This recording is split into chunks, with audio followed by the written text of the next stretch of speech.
Welcome to Citizen Portal, the federal edition, your go-to source for everything happening in federal politics. Let's dive in and keep you connected to what matters most on the national stage.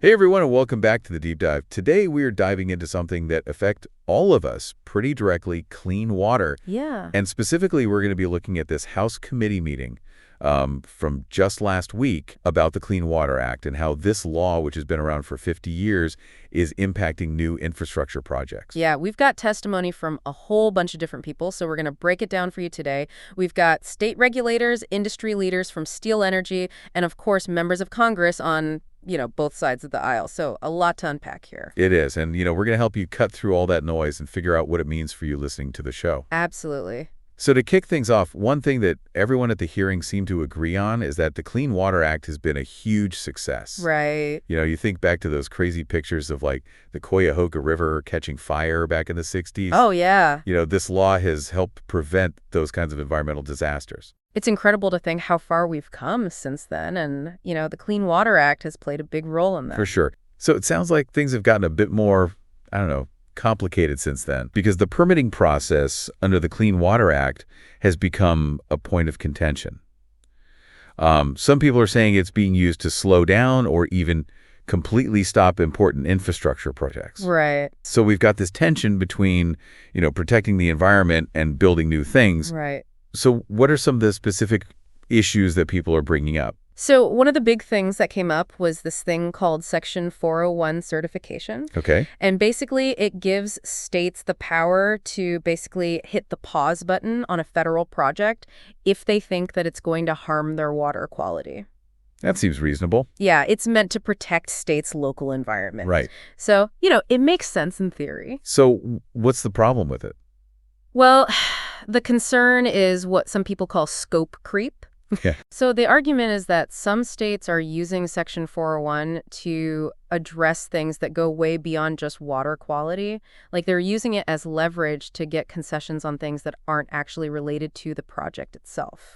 And that creates a ton of uncertainty for businesses who are, just trying to get these projects off the ground. And it can cause major delays. Absolutely. We even saw an example of this from the hearing. Washington State denied a permit for a terminal project. Oh, right. But the reasons they gave had nothing to do with water quality. Yeah, it makes you wonder if it's really about protecting the environment or if there's something else going on. For sure. And if it's happening in one state, is it happening in other states? Right. And that inconsistency just makes it really hard for businesses to operate. They don't know what to expect from one state to the next. And it raises questions for our listeners. If a project in your state gets held up like this, what does that mean for jobs in your area? What does that mean for the cost of things that you need to buy? So these are the real-world consequences that we have to think about.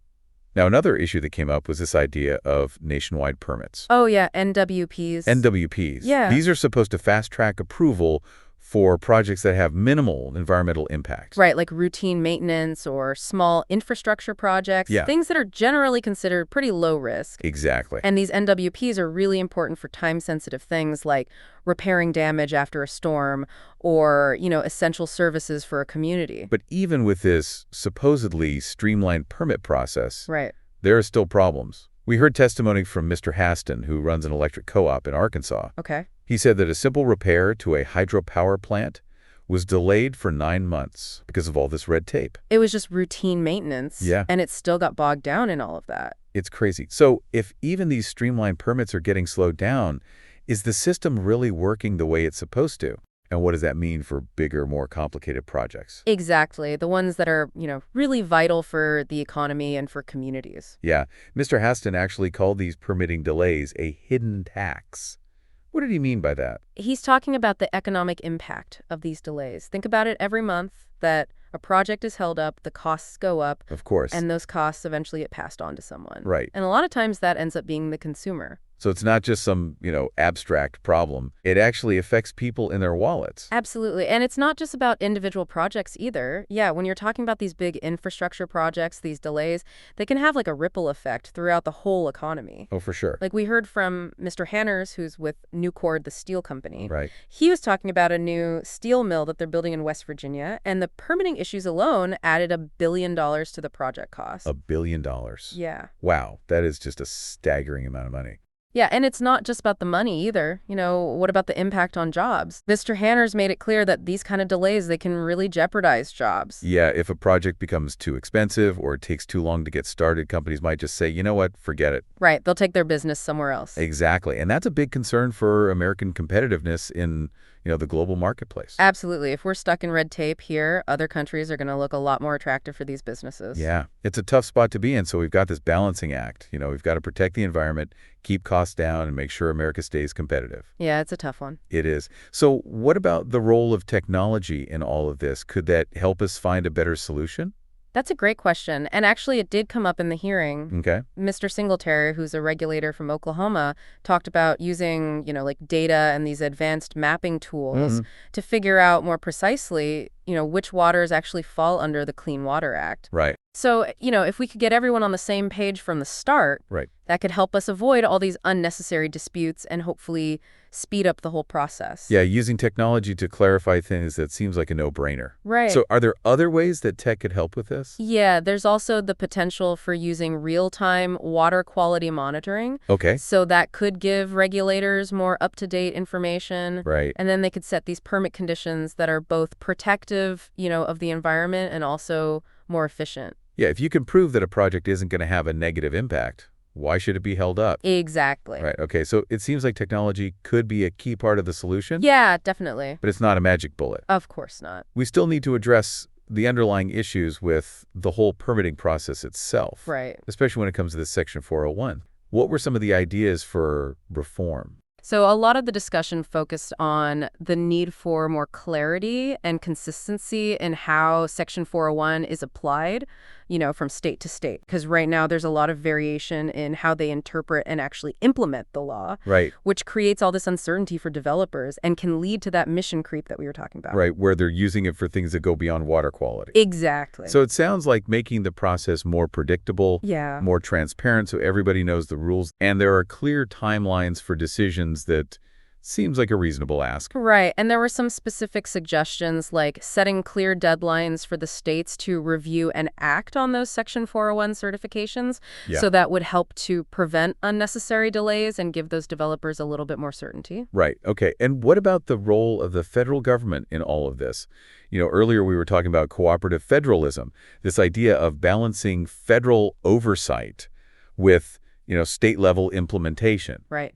Were there any specific recommendations for how to make that relationship work better? Yeah, there was definitely a lot of talk about empowering the states, Okay. giving them more responsibility for implementing the Clean Water Act, while still making sure that they meet those federal standards. Okay. So it's about finding that right balance, Right. where states have the flexibility to tailor those regulations to their specific needs, but they're also held accountable for achieving those national environmental goals. It's like a trust but verify kind of approach. Exactly. Give the states more authority, Right. but make sure they're using it responsibly. Right. And it's important to remember, in the middle of all of this, we're talking about real people and real communities. Absolutely. Clean water infrastructure development, economic growth. These are all connected issues that affect all of us in a really big way. Absolutely. It's not about picking sides. It's about understanding the complexities, Yeah. weighing the different perspectives and being a part of that conversation. Yeah, and it's interesting as we've been kind of digging into the details of the Clean Water Act and all of this.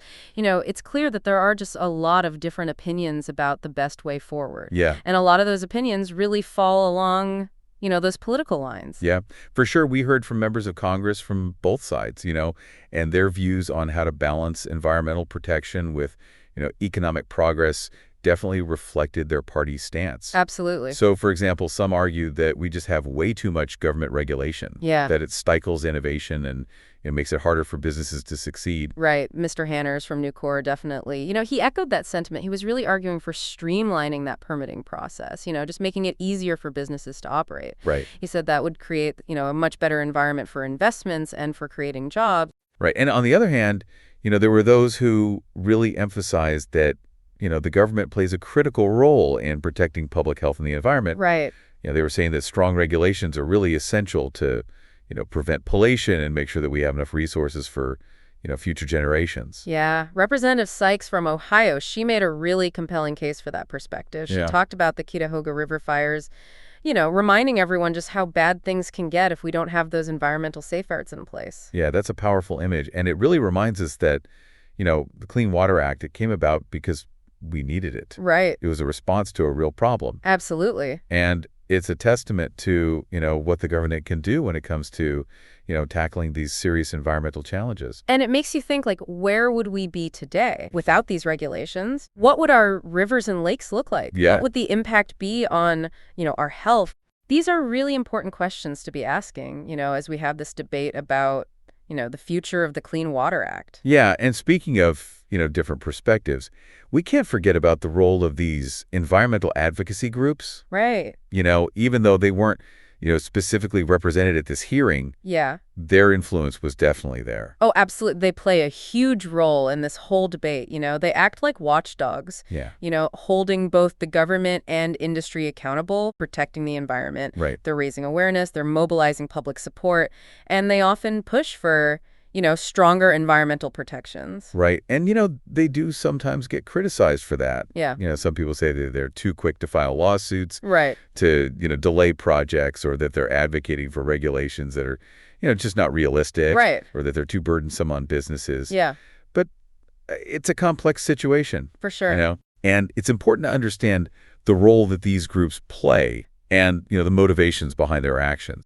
What are the key takeaways for our listeners? What does all of this mean for them? I think the most important message is stay informed and stay engaged. Clean water, infrastructure development, economic growth, all of these things, they're all connected. Yeah. And they affect every single one of us. So it's not about picking side, it's about understanding the complexities, weighing those different perspectives, and being a part of this conversation. Exactly. So as you're following the news and, hearing these debates unfold, ask yourself some questions like, how do we balance protecting the environment with, growing the economy? Right. What's the government's role in all of this?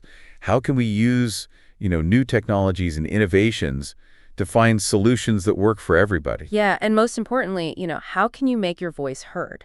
Reach out to your elected officials. Get involved with local initiatives and, be a part of shaping the future of clean water and responsible infrastructure development, in your own community.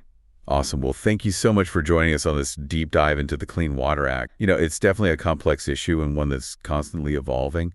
So we hope this conversation has given you, just a deeper understanding of, what's at stake for all of us. And until next time, keep exploring, keep learning, and keep diving deep. Thanks for tuning in to Citizen Portal. We hope you feel more informed and ready to engage with the issues shaping our community. Be sure to subscribe so you never miss an update, and visit us at citizenportal.ai for more insights on how local politics are impacting you. Until then, stay engaged, stay informed, and remember, your voice matters.